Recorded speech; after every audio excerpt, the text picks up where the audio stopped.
Bon, eh bien, bonjour les élèves. Merci d'être dans ma classe aujourd'hui. Vous pouvez m'appeler Monsieur le Valet d'Argent. Donc, juste un petit rappel, ce cours c'est pour les débutants seulement. Donc, si vous êtes habitué avec la monnaie et les investissements, je vous demanderai gentiment de sortir de ma classe. Et on va se revoir lundi après la fin de semaine. Puis je vais vous montrer d'autres belles pièces. Bon, pour les débutants, aujourd'hui le cours va porter sur les termes utilisés dans l'investissement des métaux précieux. On va commencer par parler des prix. Il y a 3 sortes de prix pour une pièce comme ça. Premièrement, on a le spot price ou le prix du cours de l'argent. Donc une pièce comme ça vaut en ce moment 22,27 parce qu'elle contient 1 once d'argent et l'once d'argent est à 22,27. Donc c'est la valeur intrinsèque de la pièce. Elle contient 1 once d'argent, elle vaut 1 once d'argent. Deuxièmement, il y a la valeur faciale.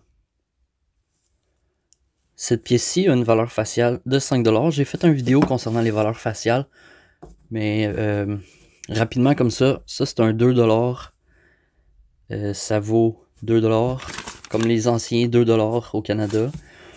Ça a une valeur de face de 2$. Sa valeur intrinsèque, ben, vu que c'est fait en nickel puis en cuivre, ça vaut rien. Donc ça, c'est important pour la valeur de face. Ça vaut 2$, c'est juste du papier, fait que ça vaut rien. Ça, c'est de l'argent, mais ils mettent quand même une valeur de face. 5$. Si vous voulez plus d'informations, j'ai fait une vidéo sur les valeurs de face. Puis le troisième, c'est la prime. Donc, on sait que j'ai dit celle-là valait 22,27. Si je l'achète et je paye 30$, le montant entre les deux, c'est la prime que j'ai payée sur la pièce. Donc, j'aurais payé une prime de 7,60$ pour cette pièce-là, si je la paye 30$. Donc, j'ai payé une prime. Maintenant, pour les catégories, il y a 3 catégories de pièces. Il y a les pièces d'investissement, les pièces rares, numismatiques, et les pièces entre les deux qui sont semi-numismatiques. Les pièces d'investissement, c'est ce que moi je présente sur ma chaîne, c'est ce que moi j'achète. Donc, c'est toutes les pièces que vous allez voir sur cette chaîne, comme les Maple Leafs, c'est un très bon exemple. Donc, les personnes qui achètent des pièces comme ça espèrent que le prix du spot, le prix du cours, augmente. Contrairement aux personnes qui collectionnent des pièces numismatiques, ce que j'ai pas pour vous montrer, mais c'est des pièces plus rares, eux espèrent plus que la prime augmente sur la pièce. Donc, si sa pièce vaut 22,27 comme celle-ci, sauf qu'elle est très rare, puis elle va valoir 150$, mettons. Donc, la prime augmente. Puis les semi-numismatiques, ben, c'est entre les deux. Donc, la prime serait plus chère qu'une pièce d'investissement, mais pas chère comme une pièce numismatique. Maintenant, les formes physiques de pièces. On peut les acheter en lingots ou en petits lingotins, comme ceci. Les lingotins, c'est plus populaire pour l'or, par exemple, je dirais, mais ça existe quand même dans l'argent. Il y a des pièces comme ceci, ou rond. Il y a l'argent de circulation, mais là j'ai juste un 2$, mais pas comme ça, là. Il y en a qui sont en argent, donc au Canada aussi on en a.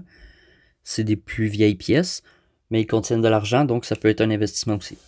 J'ai fait une vidéo sur les pièces de circulation canadienne aussi.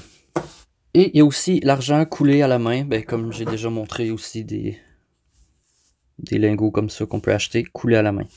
Fait que ça, c'est les formes de lingots ou de métaux précieux qu'on peut s'acheter. D'autres petits mots rapidement que je peux vous expliquer, que j'ai souvent dans les commentaires, que j'ai besoin d'expliquer. Les milk spots, donc c'est les taches blanches qui apparaissent. Ça, c'est créé pendant quand ils la frappent, là. Ils ont été mal nettoyés ou quelque chose comme ça, puis ça ressort. Les Maple Leafs en font beaucoup. Ils ont beaucoup de problèmes avec ça. Les pièces aussi, avec le temps, ils peuvent ternir.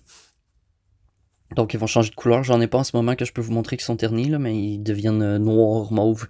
Ils peuvent être de plein d'autres sortes de couleurs. Puis ça n'enlève pas de valeur si c'est une pièce d'investissement. Donc une pièce comme la Maple Leaf ici, si elle serait toute ternie, ça ne changerait pas, ça n'enlèverait aucune valeur, même que beaucoup de gens trouvent ça plus beau quand c'est tout plein de couleurs, quand c'est fait naturellement. Donc ne vous inquiétez pas si vos pièces ternissent. Donc c'est tout pour le cours. Merci les élèves. Vous avez été super tranquilles. J'en ai pas entendu un parler. Vous étiez sûrement trop intéressés pour me poser des questions. Mais gênez-vous pas d'écrire dans les commentaires s'il y a des termes que vous ne connaissez pas ou que vous ne comprenez pas. Je vais répondre à vos questions. Laissez-moi un petit like et on se voit pour une prochaine vidéo. Salut!